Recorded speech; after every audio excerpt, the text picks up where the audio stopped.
Michael Jordan is going to be the NBA presenter for Kobe Bryant's Hall of Fame induction. Jordan obviously spoke at his memorial service last year. You just saw a clip from that. He also will introduce Baylor's women's coach, Kim Mulkey. Stephen A., your thoughts on MJ introducing Kobe? Well, I wasn't surprised. Knowing Kobe was going to ask him to present him anyway. So it's more than apropos that with Kobe now gone, that whether it was Vanessa, and I have no doubt that it probably was her, or somebody else contributing to it, that Michael Jordan was going to be the presenter. And, you know, the interesting part about it is that Kobe wanted to emulate him, but he also wanted to succeed, you know, and eclipse whatever Michael Jordan did if he could have pulled it off. But it was out of sheer respect, reverence, admiration, and all of those other superlatives that come along with such things. He idolized this man and what he represented to the game of basketball and beyond in so many ways. Kobe's whole thing was, whoever's the best, I want them. I want to do what they do. I just want to try and do it better. I want to strive to do it better. And I remember when Kobe and I talked one time, and Kobe was like, one of the biggest regrets I have is that Michael and I didn't play. We weren't in our primes together. He said, I'd have ate him up. And I laughed. And he said, I'm not playing. I'm serious. I would have ate him up. He know. Ask him. I told him that. And then I spoke to Michael Jordan shortly thereafter and told him what Kobe said. And Michael Jordan laughed and said, yeah, he tells me that all the time. You know, so it wasn't like Kobe was phony about it or anything like that. He just had that level of confidence that that's what he believed. But he was wise enough, smart enough, brilliant enough to notice that there was so much that he could learn from a man who had preceded him in terms of hovering over the NBA with his greatness, and that was Michael Jordan. And so, as Michael Jordan told everybody during the memorial service last year, he was like, hey, you know, Kobe would call him all hours of the night in the morning, asking him questions and stuff like that. Kobe was tireless about that. But what a lot of people, you know, who know him know very, very well, he was tireless about a lot of things, even in retirement when, you know, about storytelling and about developing his companies and whatever. He was passionate about that. Last time I saw him alive, we were talking about what I was going to do on ESPN Plus, what he was doing on ESPN Plus, and how we had hoped to work together sometime in the future. Who knew what the possibilities were? And so you just remember those kind of things, and you see those kind of things that Michael Jordan is alluding to, and it just reminds you of the greatness of Kobe Bryant, who spoke at least 4 languages fluently. It was working on a 5th. I don't know if he had mastered Mandarin, but I know he was working on that. Was speaking German, obviously he spoke Italian and Spanish fluently, as well as English. He's one of the most brilliant brothers that I had ever known, and I'd ever met. And, you know, it's just, again, you just see Michael Jordan there, and you know who he's talking about.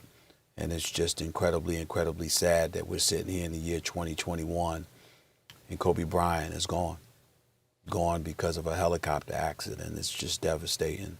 And being out here in LA, you still feel the ripple effects of Kobe's absence. Knowing that he's gone, something just doesn't feel right. Something just doesn't seem right. Even when the sun is shining and it's beautiful out here, and you saw people going to the Staples Center yesterday for games for the first time, filled to like 10 or 15% capacity, there's just something that's missing when you go downtown, LA Live, near the Staples Center, and you know that Kobe Bryant's not coming back. It's hard to put in words. Even when you just say that, it feels like if you could like look into the future at some bizarro universe that's never supposed to be and hear what you just said, you say, wait, what happened? Kobe? A helicopter? It feels still surreal.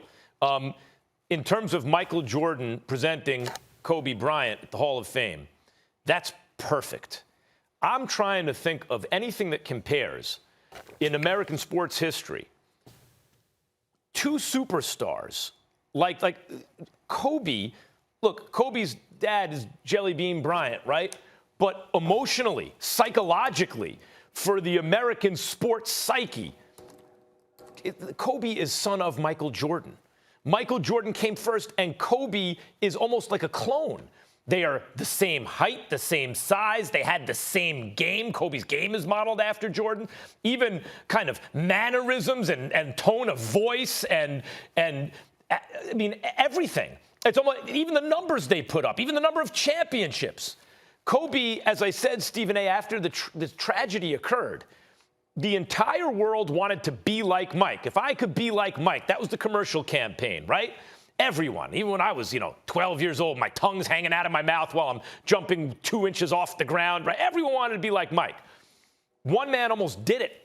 Kobe Bryant he didn't try to zig while everyone zagged and try some asymmetrical strategy to catch Michael Jordan. No, he was like, I'm going to do Michael Jordan better than Michael Jordan, and he very nearly got there. I think about LeBron James. LeBron James, part of what makes him special is, to me, he's the first postmodern player in the sense that everyone was always trying to be Mike.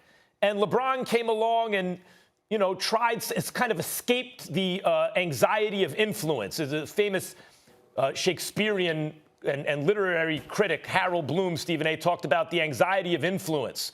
How after Shakespeare, every writer, because they're aware of what came before, is aware of Shakespeare and compares themselves to him. This is an oversimplification, but has this anxiety of influence. How can you escape and do something new? Well, LeBron kind of escaped the anxiety of the Jordan influence, and as a result, ushered in a new era. But Kobe was the one guy who accepted the challenge of the Michael Jordan influence head on and basically succeeded at it better than anyone else. It is Jordan presenting Kobe. Of course Jordan has to present Kobe. No matter what had happened with Kobe, even if Kobe was still around, who else could possibly do it? That is the lineage from Jordan to Kobe. Thanks for watching ESPN on YouTube. For live streaming, sports, and premium content, subscribe to ESPN+.